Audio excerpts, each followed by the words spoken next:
So the information that I'm putting together, the dots that I'm connecting, the pieces of the puzzle that I'm putting together is blowing my mind. It's really blowing my mind. Our bodies are so psychic. Our body's first language is energy. Our bodies know so much. Our bodies are so intelligent. And what I'm realizing is I can only speak for myself, of course, but my body desires monogamy. My body needs monogamy. And you know how I know this?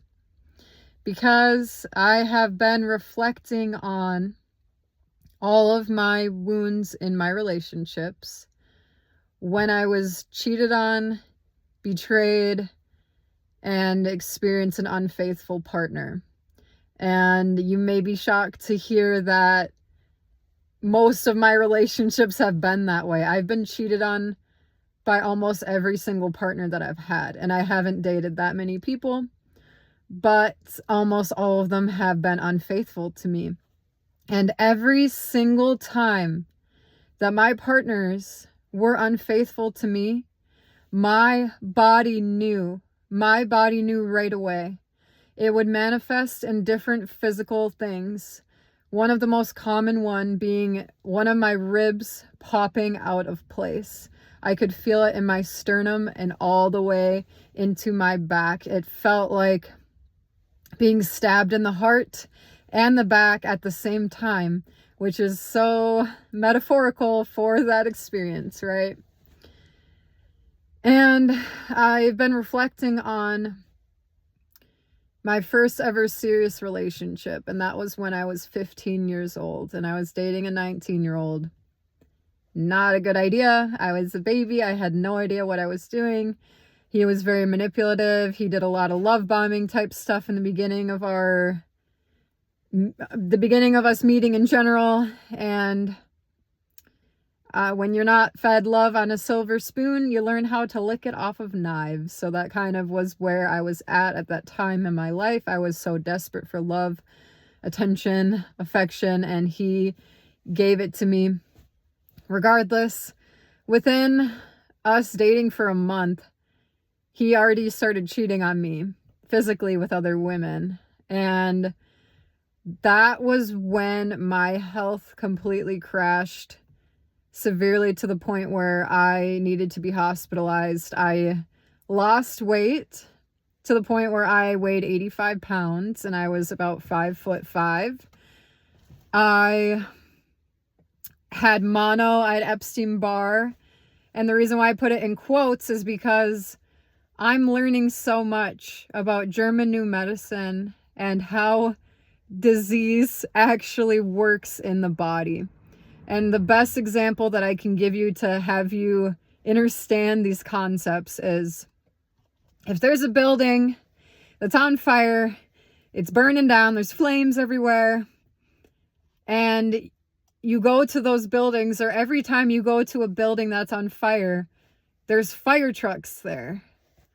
The common thing to do with that information is be like, oh, the fire trucks are causing the fires. Every time I go to a fire, there's fire trucks.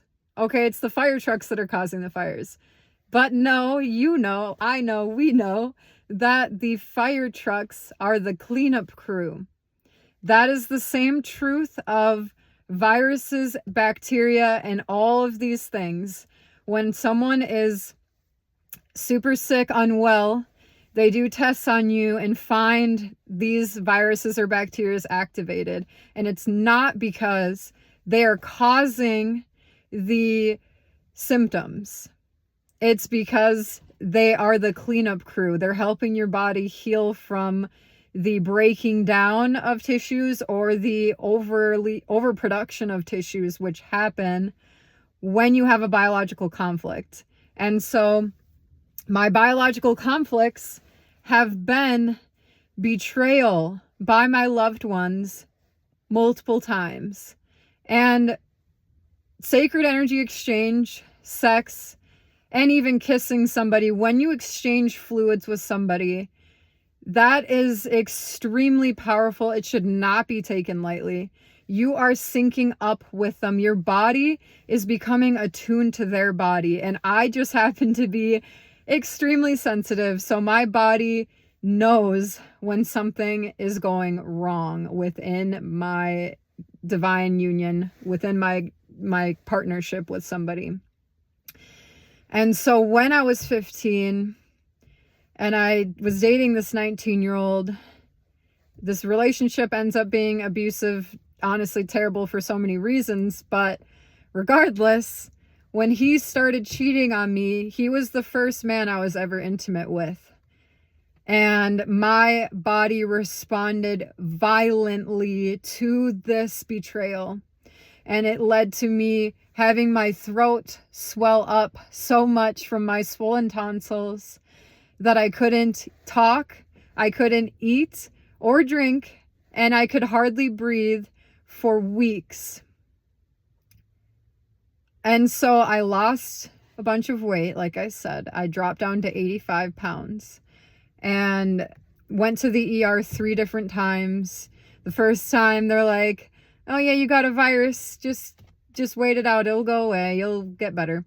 The second time, the nurse told my mother to force feed me, despite my lack of eating was not a choice. It was due to my physical inability to eat. And the third time, the ER doctor said she needs to go see her primary.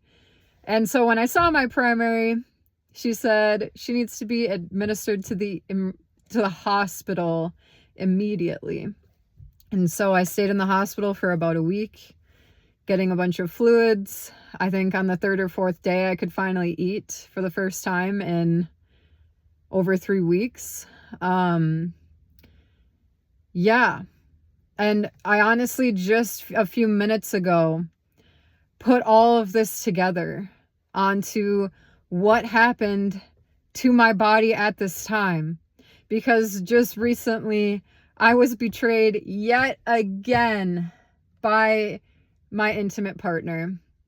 And my body knew right away, because the rib popping out, the extreme chest pain radiating into my back showed up. And at first I didn't realize that's what that meant, but this person had the integrity to be honest with me and tell me. And so I was able to connect the dots. I actually looked up what chest pain means in German New Medicine, and it says that it's stemming from a betrayal wound. And so I've been rewinding and reflecting after realizing all of this, connecting all of these dots. And like I said, I have pinpointed that this specific manifestation has shown up in my body over and over and over again, every single time that my intimate partner that I was connected with was cheating on me or betraying me or being unfaithful, whatever you want to call it. My body knew every single time, and that symptom would pop up.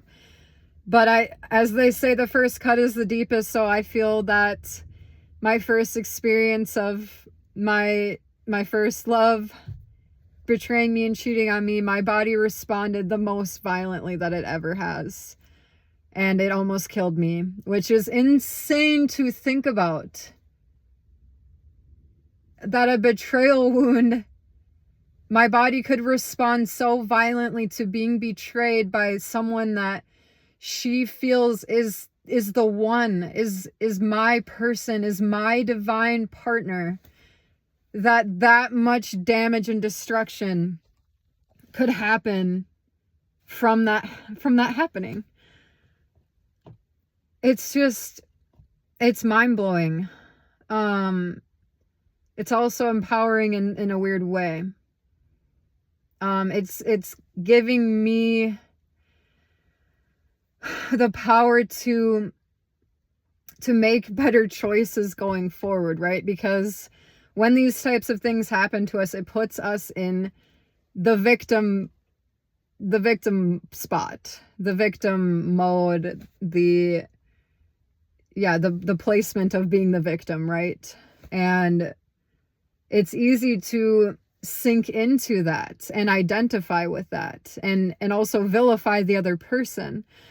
Yet when we instead choose to recognize how we played a role in attracting that experience, what that experience is trying to teach us, which is usually ultimately that we need to love ourselves better and listen to our intuition more, because our intuition tells us when someone is safe for us and when someone is not. And within all of these relationships, my body told me multiple times, this is not the person for me. This is not right. And I did not listen. And so it got to the point where I was betrayed over and over and over again. And so I'm learning to fully listen to my body. I'm learning to respect my body for how psychic and intelligent she truly is, so that I no longer need to learn these lessons. And I hope that you learned something from listening to this speech today. Thank you for listening.